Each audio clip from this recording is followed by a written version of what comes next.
Doctor BR Ambedkar గారి 68వ వర్ధంతి సందర్భంగా ఈరోజు మనము వారిని స్మరించుకోవడం జరుగుతున్నది.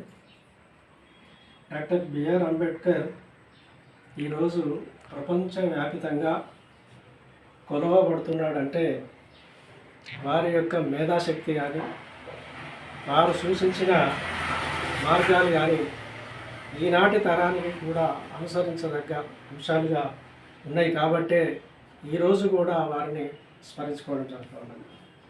ప్రపంచంలో ఏ నాయకుడిని తీసుకున్నా అంబేద్కర్కు దొరికినంత గౌరవము ఏ నాయకుడికి దొరకడం లేదు. స్వతంత్రం కోసం పోరాటం చేసిన గాంధీ మహాత్ముడికి కూడా ఇంత నివాళి దొరకడం.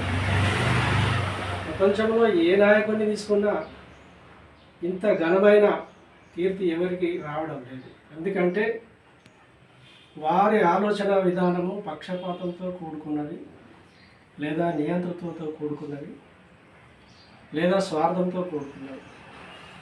అదే అంబేద్కర్ గారి ఆలోచన అందరి జీవితాలను నిలబెట్టేట్టుగా అందరిని ఉన్నత స్థాయిలోకి తీసుకెళ్లే విధంగా ఉంటాయి. కాబట్టే ఈరోజు తరతమ భేదము లేకుండా భారత ప్రజానికం అంతా కూడా వారిని తలుసుకోవడం జరుగుతుంది. ఈరోజు మనము వారిని ఆదర్శంగా తీసుకొని ముందుకెళ్లాల్సిన అవసరం ఉన్నది. వారు చూపిన మార్గంలో వెళ్ళడము అత్యంత ముఖ్యమైన అంశం. వారికి జయంతులు వర్ధంతులు చేయడం అనేది అది కామన్, అది జరుగుతూ ఉంటుంది. కానీ ప్రతి జయంతి ప్రతి వర్ధంతి సందర్భంలో మనము ఒక కొత్త వారి భావజాలాన్ని ముందుకు తీసుకుపోయే క్రమంలో మనం ఒక ముందడుగు వేయాల్సిన అవసరం ఉన్నది. వారు భారతదేశంలో ఏం కోరుకున్నారు? ఈ యొక్క బాధితులంతా పాలకులై వారి సంఖ్యలు తెంపుకోవాలని చెప్పి వారు సూచన చేయడం జరిగింది. దానికి అనుగుణంగా రాజ్యాంగంలో మనం ముందు వెళ్ళడానికి తోడ్పడే కొన్ని నియమాలు పెట్టడం జరిగింది. అదే రిజర్వేషన్ తదితర ఇంకా చాలా ఉన్నాయి. అటువంటి వాటిని ఆసరా చేసుకొని ఒక అడుగు ముందుకేయాలి తప్ప మనం వర్ధంతులకు జయంతులకే పరిమితం కావద్దని కోరడం జరుగుతుంది. ఈరోజు ప్రపంచ మేధావిగా నిజ ప్రపంచంలో ఎవరు లేరు, ఎవరిని తీసుకొని కనిపించరు.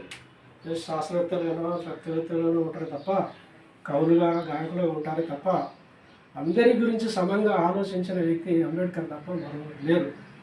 ఆర్టిస్ట్ తీసుకొని ఎవరైనా తీసుకొని అందుకే అంత గౌరవంగా ఈరోజు మనము మన వెనుకబాటుతనానికి కారణం ఏంటి? మన దోపిడికి కారణం ఏంటి? కులాలు, మతాలు, మూఢనమ్మకాలు. అవి పోవాలని చెప్పి వారు ఎప్పుడో చెప్పడం జరిగింది. మరి మతం అంటే కొద్దిగా కష్టమైన పని, దాన్ని తొలగించలేము. కానీ కులాన్ని మనము ఈ కుల బంధాల నుంచి మనం బయటికి రావాల్సిన అవసరం ఉంది. కులరహిత సమాజం కోసం మనం ఉద్యమం చేయాల్సిన అవసరం ఉంది. ఏ విధంగా చేయాలి? ఈ కులాల ఏదైతే కుడితిలో పడ్డ ఎలుకలాగా కుల పరిధిలో కొట్లాడుతూ మనం అందులోనే అలసిపోతూ చివరికి జీవితం తీసుకుతానే కులాతీత సమాజం కోసం మనం కృషి చేయాల్సిన అవసరం. ఎలా వెళ్తే కులాతీతాన్ని సాధించగలుగుతామో ఆ విధంగా రూపకల్పన చేసుకొని ఈ భారతదేశం కుల బంధాల నుంచి భారతదేశాన్ని విడిపియాలి. కులంతో ఎవరు సుఖపడ్డది లేదు, ఎవరు ఆనందపడ్డది లేదు. ప్రతి వ్యక్తి హింసించబడతా ఉన్నాడు కులంతో. బ్రాహ్మణులైనా సరే, దళితులైనా సరే, ఎవరైనా సరే కులముతో హింసించబడని వ్యక్తి లేడు భారతదేశంలో. కాబట్టి ఈ కులరహిత సమాజం కోసం ఇప్పటికైనా భారత సమాజం కదలాలని చెప్పి ఈ సందర్భంగా అంబేద్కర్ గారికి నివాళులు అర్పిస్తూ భారత ప్రజానికాన్ని కోరడం జరుగుతుంది. జై అంబేద్కర్, జై జై అంబేద్కర్.